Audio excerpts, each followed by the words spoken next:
Okay? Southeast Asian micro hubs. Light assembly, exporting, processing, zones, relabeling, and re-export of China-linked goods. Ibig sabihin, ginagawang hub ang Pilipinas, ayan, no? Yan nga, relabeling, binanggit na natin kanina, ayan. Ito ang illustrative countries na binabanggit. Bangladesh, Cambodia, Laos. So dito, okay, pinangalanan ang Pilipinas. Alright? Anong sinasabi dyan, mga kababayan, ng gobyerno ng Amerika?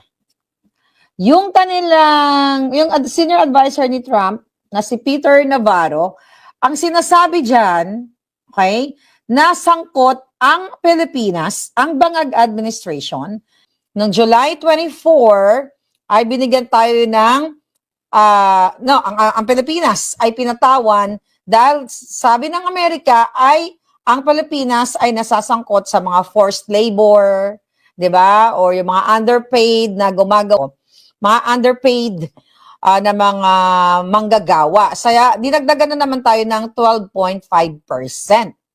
Okay? So ano yung bakit may ganitong ni-release ang So mga kababayan, na-intercept actually ng US government, ng White House, ang ginagawang illegal, okay, or transshipment ng kasama ang Pilipinas at ang iba pang mga bansa.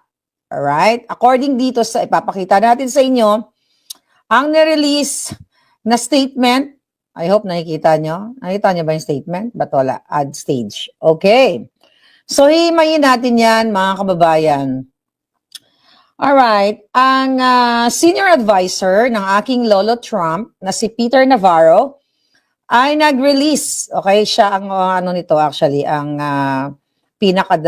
magaling na trade advisor ni President Trump. Okay, so nag-release sila ang White House ng statement about the great transshipment scam.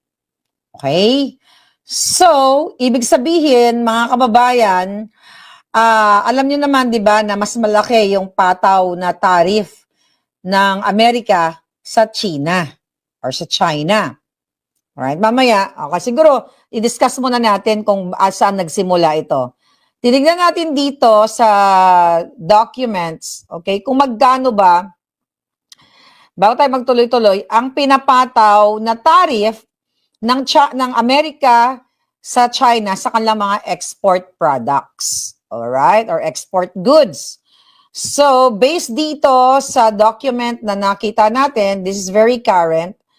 Okay? It depends sa product. So, nagsa-start sa 7 plus 7.5% to 100%. Alright? Merong 25%. Hindi natin discuss ng detail by detail kasi hindi naman din natin matandaan yon. Basta doon na lang yung juice or yung substance na pinag-uusapan natin na mataas talaga yung pinapataw ng Amerika sa China. Halos lahat dito made in China. Alam nyo yan. Okay? Then, recently, di ba, tayo ay nagkaroon ng July 24, ay binigyan tayo ng, ang Pilipinas ay pinatawan dahil sabi ng Amerika ay ang Pilipinas ay nasasangkot sa mga forced labor, 'di ba? Or yung mga underpaid na gumagawa, tagalakay mo natin yung mukha ko. Mga underpaid na mga manggagawa. Saya dinagdagan na naman tayo ng 12.5%. Okay? So ano yung bakit may ganitong ni-release ang Amerika? Or ang Lolo Trump? Of course, approve yan ng hindi naman magre-release ang White House. Wait a minute, mga kababayan.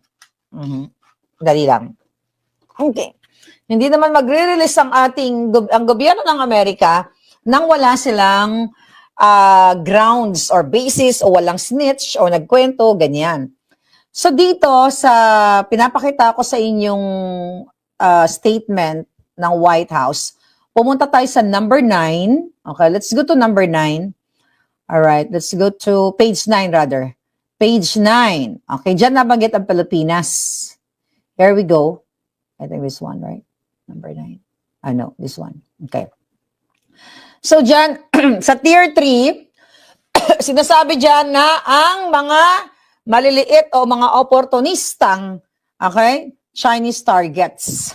These are smaller economies with lower absolute illegal shipment volumes but specific weak link advantages, including low-cost labor-free zones, port borders access, banded housing, asan na yun? Okay? So anyway, itong babasahin natin. Alright, tier 3, no? Alright, ito. Ayan pala. So dyan, small opportunistic Chinese group, Chinese targets rather. So dito, okay, pinangalanan ang Pilipinas. Alright? Anong sinasabi dyan, mga kababayan, ng gobyerno ng Amerika? Yung senior advisor ni Trump, na si Peter Navarro, ang sinasabi dyan, okay, na sangkot ang Pilipinas, ang Bangag Administration, sa pinamagatang The Great Transshipment Scam. Okay?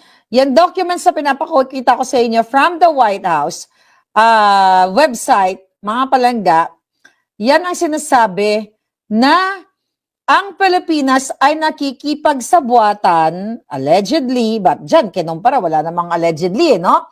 Sinasabi ni Peter Navarro ng White House, o ng advisor ni Trump, na ang Pilipinas ay sangkot. Okay? Sangkot dito sa pakikipagsabuatan daw sa China. Ngayon, ang question natin, mga palangga, sino kaya ang mga nakipagsabuatan sa China? Teka, tanggalin natin. Naalala ninyo? Yung pag-upo pa lang ni Bangag, inappoint niya yung 3 Chinese na special envoy.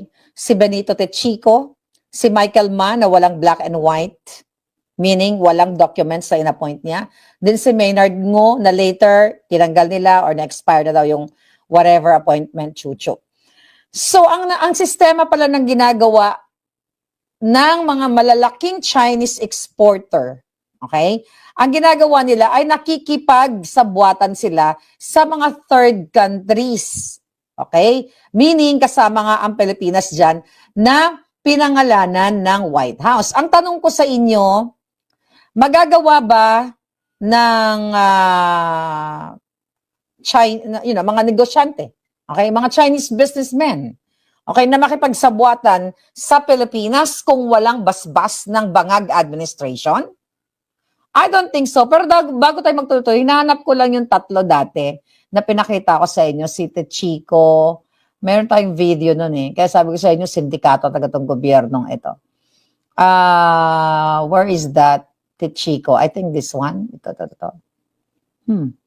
Ito si Michael Ma. Oh, hi. You guys are great. Thanks for the support. Okay, thank you very much. Sama-sama tayo. Babago muli. Sama-sama tayong magnanakaw muli. Okay, isa yan sa in-appoint. Okay, where's that other video na pinakita natin before? 3 sila nasa Chinese embassy sila. But so much. Okay, so much. Okay, anyway. Okay na yan. Basta importante nandiyan si Michael Ma. Alright? Na pinakita natin sa inyo in the past. Okay. Ano yung sistema ng ginagawa na pagninegosyo o mga transshipment, mga kababayan, na ginagawa o mga exporters na Chinese? Ano, mahuhuli ba ang Pilipinas? Not Pilipinas actually. Yung mga tiwali sa pakikipagsabuatan dito ng Bangag Administration, dito sa tinawag ng Amerika na The Great Transshipment Scam. Kasi mga sindikato talaga sila. Diba? Sobrang sindikato sila. Kaya dyan sa page 11 na pinakita ko kanina, mga kababayan, okay? Talagang, sabi ko nga, ang Pilipinas, alam naman natin na marami talaga, not ang Pilipinas, ang mga tiwali sa Pilipinas ay talagang sobrang maraming sindikato na gumagalaw. Alright? Kasi kung napansin kong ulinigan ninyo, ang President Trump, talagang very, una niya yan yung una niya yung ipinaglalaban yung agenda na dapat, yung mga pumapasok na mga produkto sa Amerika, especially sa China, ay talagang pinapatawan ng bonggang-bonggang taxes kasi nga naman napapatay yung mga small businesses sa Amerika. Alright? Ang sinasabi dyan ni Papa Trump o ni Lolo Trump, gusto niyang protektahan yung American manufacturing, American workers, American businesses, laban sa mga sindikato o sa mga unfair trading practices. Yun ang sinasabi yan. So yung binabanggit kong Peter Navarro, isang magaling yan na advisor ni Papa Trump, ekonomista, di ba? At senior advisor talaga siya. Kaya ngayon, naulinigan niya, may nag-snitch siguro na ito, ang China exporters ay nakikipagsabuatan sa Pilipinas. Not only sa Pilipinas, meron pa dyan, Bangladesh, Laos, ano ba yung mga lugar na binanggit niya kanina. But ganun pa man, so, ang sabi ng White House, okay, ang mga produkto na nanggagaling daw sa sa Amerika ay dinadala muna sa Pilipinas para i-repackage, i-relabel. Ano pang ginagawa nila? Binabago yung mga paperworks, okay, na binapalitan nila na nag-originate yung particular na product na ito sa Pilipinas. Then, saka daw nila ipapasok dito sa Amerika, mga palangga. Diba? So, yung mga produkto ng China, let's say for example, na supposedly ang taxes is 50%. Yung ini-export nilang produkto, whatever that product is, mga kababayan.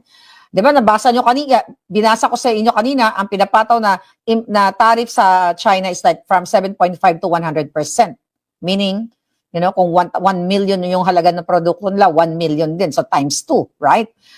Yun ang pinakamataas. So, ang ginagawa daw, okay, ayon sa White House article na yan, or statement, yung mga exporters ay pinapasok muna sa Pilipinas.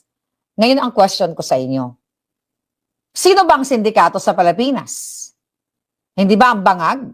Makakapasok ba sa Bureau of Customs? Sige nga, question. Makakapasok ba sa Bureau of Customs ang mga produkto ng China para i-relabel, palitan yung mga documentation, mga sticker, yung about the products and everything, tapos sasabihin nila, you know, this is from the Philippines, or from Laos, from Cambodia, from Bangladesh, chuchuchuchong, ganyan. But, nakasulat dyan sa page 9, ang ating bansang Pilipinas. So, yari na naman tayo. Okay? Ayan na, page 9 ba ito? Okay. Yari na naman tayo kasi, bakit tayo yari? Ayan na, ayan na. Ayan ang mga pangalan ng mga bansa na ginagamit daw, di umano, ng China o mga exporters sa China. Ayan, Philippines, Singapore, Sri Lanka, chuchuchuchu. Alright. Yan ang mga ginagamit. Ay, ba't nawawala? Nawawala ako. Yeah? Okay. Okay, here we go. Okay. Mga kababayan, kaninong magkakaroon ng epekto yan? Okay? Kunwari, nahuli tayo. Ay, hindi, nahuli sila.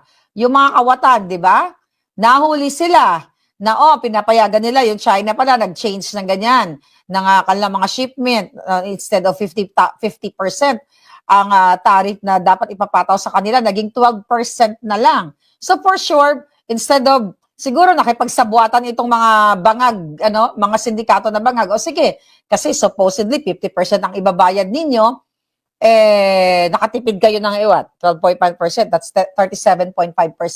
O sige, ang 10% o 20%, ibigay mo sa akin. Ganun kasi ang laro ng mga sindikato eh. Nakatayo sa table na yon, di ba? Doon sa tier 3. Okay? The shadow the tiers, 3 tiers of the shadow transshipment network. Okay? Then, nakalagay ang Pilipinas.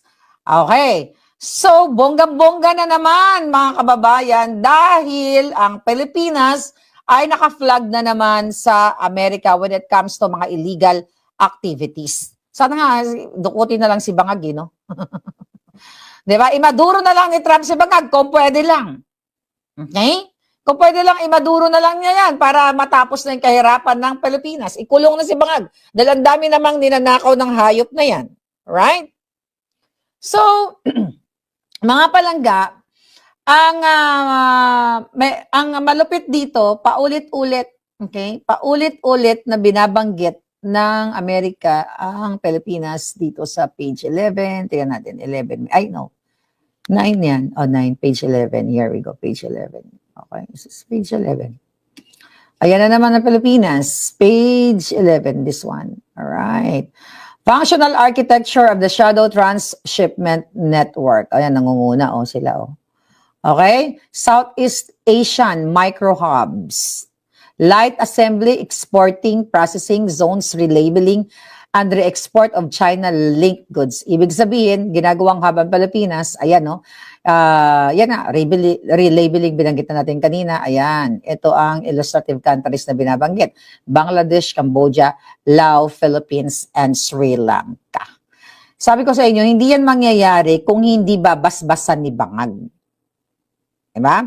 Hindi yan mangyayari, mga kababayan, kung hindi papayagan ni Bangagstra, okay, ang transport. Kasi mga inapoint niya mga special envoy, mga Chinese.